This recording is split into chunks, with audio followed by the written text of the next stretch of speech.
Pozdrav youtuberi, u ovom tutorialu ću vam pokazati kako slikati vaš desktop računar. Sve što vam je potrebno je program Snipping Tool. Sada kako ćete slikati vaš desktop? Uđite u Snipping Tool. Kad vam se otvori stranica Snipping Tool, kliknite nju. Pobelit će vam slika i pokazat će vam se kao neki plus.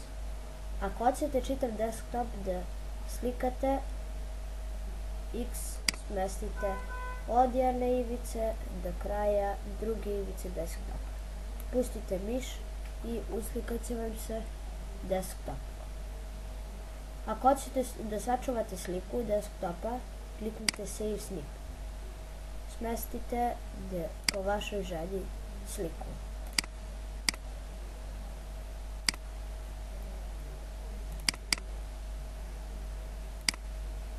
Evo ga.